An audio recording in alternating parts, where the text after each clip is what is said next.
Oi pessoal, espero que estejam bem. Esse é um vídeo parte 2 do vídeo da Mackenzie Shirilla, que eu lancei terça-feira dessa semana.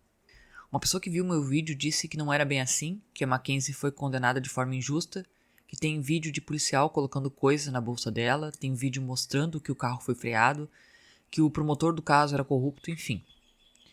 Eu vou falar um pouco mais desse caso, mas vou deixar bem claro nesse vídeo ou em qualquer outro que eu for postar a partir de agora, que eu não estou julgando ninguém.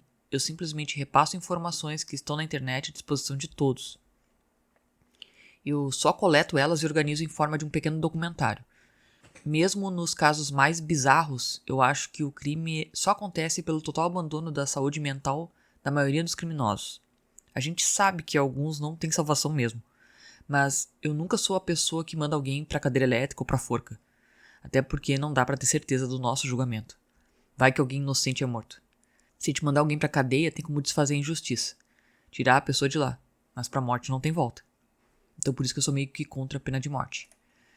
Dito isso, eu vou discorrer sobre alguns pontos que foram apresentados no caso da Mackenzie. A pessoa que me enviou os vídeos e os artigos foi o Felipe. O arroba dele vai estar aqui embaixo. E a gente vai especular algumas coisas que aconteceram durante o caso da Mackenzie que podem ou não mudar o futuro dela. As coisas que podiam ser especuladas quanto ao acidente da Mackenzie é que tem um vídeo no TikTok que mostra que as luzes traseiras do carro ficam mais fortes. E será que ela teria pisado no freio? O Toyota Camry 2018, que era o carro que ela dirigia, tinha alguma falha nos freios? Quanto tempo ela precisou pressionar o acelerador até atingir a velocidade da batida de 160 km por hora? Os policiais colocaram coisas que não estavam lá dentro da bolsa da Mackenzie? O promotor teve todo esse poder, foi um julgamento injusto, ele era realmente corrupto? Então, muitas pessoas acham estranho o fato do advogado da Mackenzie não ter apelado para o fato dela ser muito nova e talvez que ela tivesse errado os pedais, tipo confundido o acelerador com o freio, ou para um defeito no próprio carro. O negócio é que o carro tinha um computador de bordo e o relatório disse que em nenhum momento o freio foi pisado, ou o freio de mão foi puxado. O chinelo Prada que a Mackenzie usava ainda estava preso no acelerador, ou seja, ela só pisou no acelerador, ela não tentou pisar no freio. O chinelo inclusive pode prejudicar a dirigibilidade, por isso aqui no Brasil é proibido dirigir de chinelo. De pé descalço pode, de chinelo não, porque o chinelo pode trancar em algum dos pedais e causar um acidente. O carro foi avaliado e nenhum problema no freio foi encontrado, por isso o advogado da defesa não usou isso como a defesa da Mackenzie, não tinha o que falar. Tem muita narrativa do caso e, como é um caso muito atual, com muita tecnologia para avaliar, o que acontece sempre vai sobrar um será que foi modificado? Será que isso realmente aconteceu? Será que isso aí é verdade? Os policiais que atenderam ao chamado tinham câmera corporal. E eu posso dizer que depois de ver a filmagem completa de 1 hora, que está disponível para quem quiser ver, eles foram muito profissionais e não fizeram nenhum pré-julgamento dela em nenhum momento. Tava todo mundo muito apavorado porque a priori eles achavam que os 3 estavam mortos. Eles arrebentaram o carro com a ajuda dos bombeiros para retirar todos de lá. E assim que eles descobriram que a Mackenzie estava viva, ela foi levada para um hospital de helicóptero. Somente mais tarde que eles descobriram drogas no carro. E sim, coletaram todos os celulares e drogas, que eram maconha e cogumelos, e colocaram na bolsa da Mackenzie. Mas tudo estava ali, estava tudo dentro do carro, ninguém plantou nada. Ninguém tirou coisa do bolso para botar dentro da bolsa dela. Outra coisa, foi feito um exame de sangue na Mackenzie e ela estava com um alto nível de THC no sangue. Eu não sei dizer sobre outras drogas, como álcool, por exemplo, mas ela estava drogada e dirigindo. Isso aqui no Brasil já seria homicídio culposo. Quanto ao comportamento da Mackenzie, bom, a mídia que cobriu o caso não poupou ela nem um pouco. Baseados nas publicações dela no TikTok, eles realmente prejulgaram ela. Ela era uma adolescente meio cabeça vazia mesmo, mas isso não faria dela necessariamente uma assassina. E foi isso que foi passado.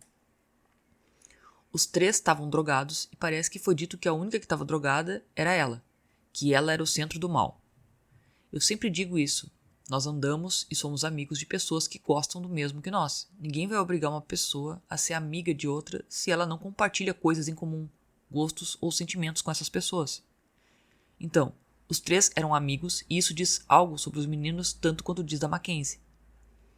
Um usuário do Reddit disse que a Mackenzie tinha 17 anos e gostava de usar cílios postiços.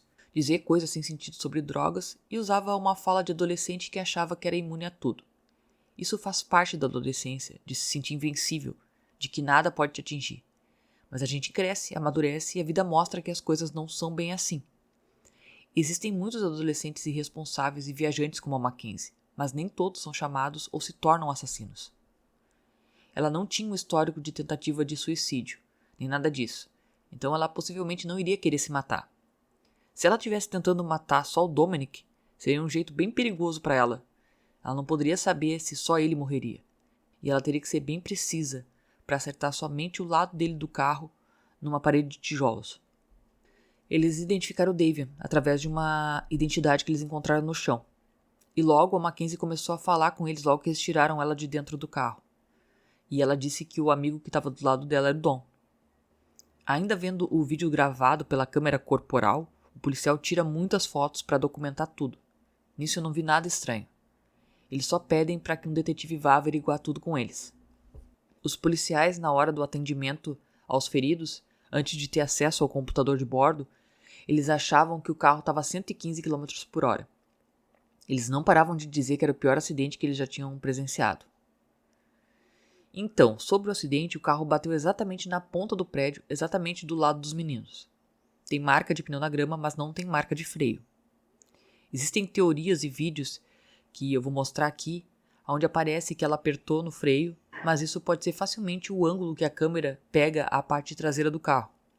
A gente sabe que a cor que nós vemos é o resultado de uma quantidade de fatores. Dentre elas está o ângulo da refração da luz, ou seja, o branco é o conjunto de todas as cores. Ele pode virar qualquer cor, dependendo do ângulo e da luz que ele incide. Mas vamos supor que ela realmente tenha pisado no freio. Não foi isso que o computador de bordo registrou. Não foi isso que o chinelo dela que estava preso no acelerador disse. Não foi o que a perícia feita no carro constatou. Aparentemente o freio não foi usado mesmo, até porque quando o ABS falha, o freio normal, ainda resta o freio de mão, que também não foi usado. Supondo que ela tenha viajado, ela disse que tudo virou um borrão, uma tela preta, que ela não lembra de nada. Então ainda assim é homicídio culposo pelo uso de drogas. Ela não tem muita saída nesse quesito, entende? A mãe dela disse que ela foi diagnosticada com um distúrbio que para mim não é distúrbio.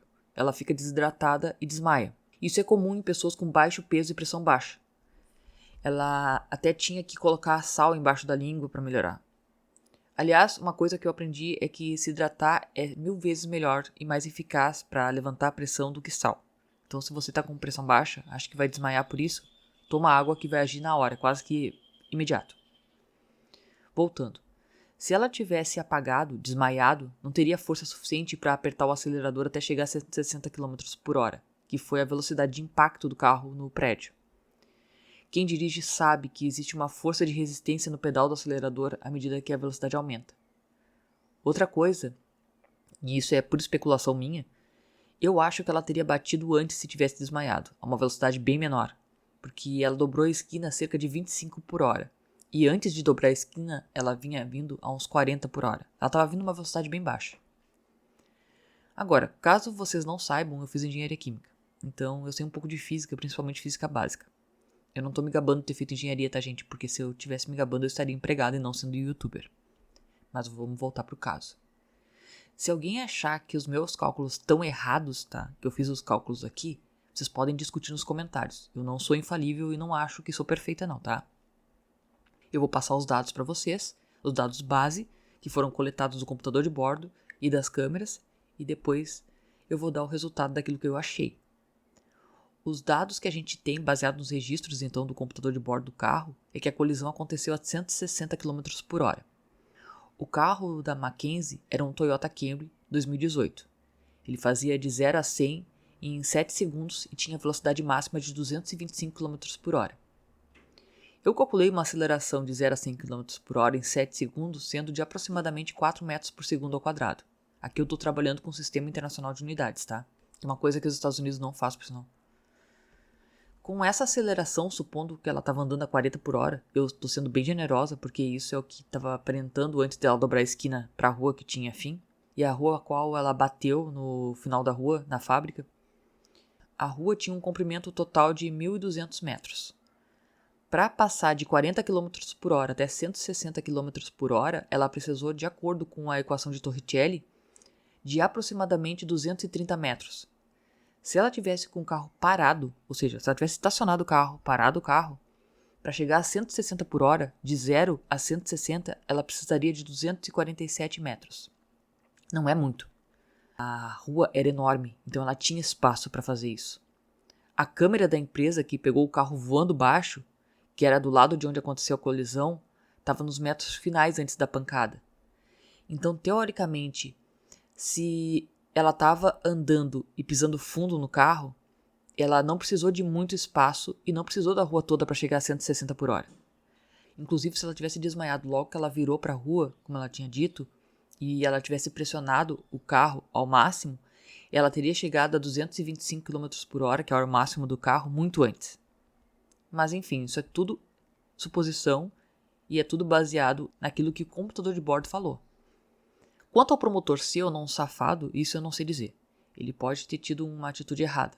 Mas vamos combinar que, se for o caso, a Mackenzie vai ter muito mais chance de ser inocentada e até possivelmente reparada financeiramente, como aconteceu no caso que eu postei antes desse, no caso do Matthew McCon, onde eles prenderam um homem inocente, descobriram, inocentaram e indenizaram ele em 2 milhões de dólares.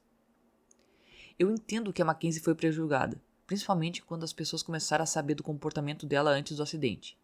E ela foi a única sobrevivente. Os outros 2 eram vítimas e tinham morrido. Mas foi como eu disse antes, eles eram 3 amigos. Os 3 estavam drogados. Ela foi condenada por um conjunto de evidências que mostrou, na hora, que ela tinha agido de forma impulsiva e até mesmo premeditada, levando em conta o fato dela ter visitado a área 3 dias antes do suposto acidente. Esse caso tem muito detalhe e eu trabalhei com o que eu tinha. A gente tem que entender que não existe ninguém 100% bom e ninguém 100% mal. Nós somos sim um conjunto da nossa educação e da nossa experiência na vida. Eu não acho que a Mackenzie, com seus 18 ou 19 anos, deva apodrecer na cadeia. Mas eu acho que ela deve sim passar por um tratamento psicológico. Até porque, se isso foi um acidente, ela possivelmente está traumatizada. E se isso foi uma tentativa de tirar a própria vida, é pior ainda. A Mackenzie estava namorando o Dominic fazia 3 anos e ela morava com ele esse tempo todo. Ou seja, ela estava sem supervisão dos pais desde os 14 anos. Por isso eu acho que os pais devem ser responsabilizados também. O problema é que nos Estados Unidos, os adolescentes de 16 anos podem tirar a carta de motorista. Mas, enfim, eles não podem beber até os 21, mas podem tirar a carta de motorista aos 16. Enfim, fechando aqui, eu não estou dizendo que é bem feito que ela tenha sido condenada, mas que, baseado no que a juíza viu, ela realmente parecia culpada. Se ela estiver errada, sempre tem a possibilidade de recorrer do processo, caso uma nova evidência seja apresentada. E parece que a mãe da Mackenzie já entrou com um novo recurso. Agora é esperar e ver o que acontece. Bom, gente, era isso. Obrigada e comentem o que vocês acharam dessas informações. Se cuidem e beijos.